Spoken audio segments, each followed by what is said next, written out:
What's up, guys?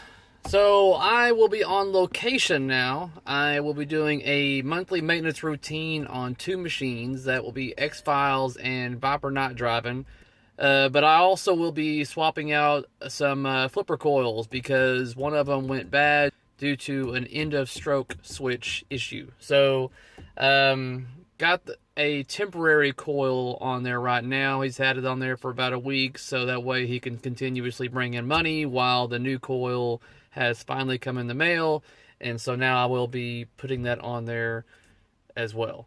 So we're gonna head inside and get this show on the road.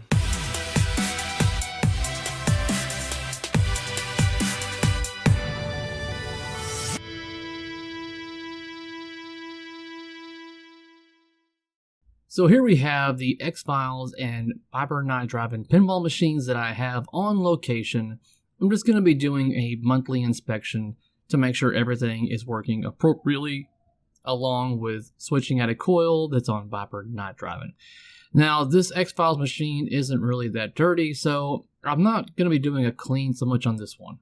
Checking up under the hood here just to verify that my coils are doing what they're supposed to be doing. So here we have, mechanically, everything seems to be going pretty good here. Free flowing, no slowdown, nothing sticking. So let's try the other coil over here on this side, and everything seems to be mechanically sound on this one as well.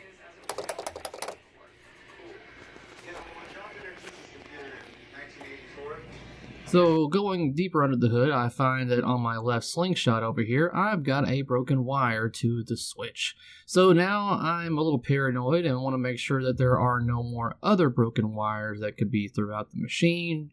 So the search begins, going to be verifying that all switch have a good connection and nothing else is just loosely laying about the place. And after going through it, it looks like that is the only switch that I'm going to have to reflow. So that's some good news. Switch has been reflown. I should be able to get a good little tug on this wire right here and everything should be good. Yes, nice and tight. I'm going to make sure the switch is working manually. Coil is firing, so yes. On to Viper Not Driving. I'm going to make sure the coil makes on this one are working appropriately. That one's good. This is my temporary coil, so I'm going to be switching out this coil with the appropriate binding coil that goes with this game. Coil has now been replaced. Everything should be good to go. Mechanically sound, this machine is ready to keep on bringing in the money for the operator. So this is going to be a really quick video. I just wanted to show you some of the things that I do when I go on location to look at these machines, particularly just the one that I knew that I had to replace the coil on. These are things that just need to be done here and there, especially whenever I'm dealing with machines that are on location. These things really get beat up a lot.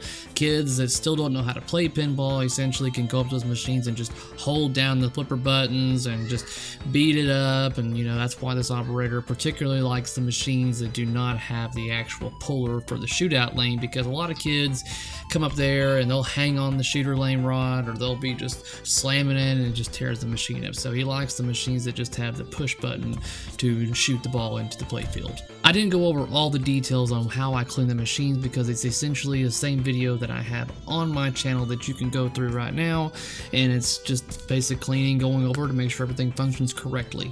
So that's it. I know that some of y'all are looking for the other portion of the EL wire video. I will be continuing that, but I have to order certain parts to continue this project that I'm working on, and once I get that in, then I will continue to make a video on the rest of that to show you what I'm doing with my Tales of the Arabian Nights when it comes to EL wire.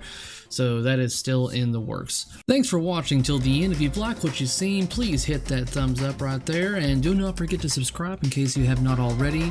And if you want to be notified of whenever I post new material, then hit the bell icon next to the subscribe button. Otherwise, you're just not going to know when I post things. That's it for now, guys. Until next time, peace out.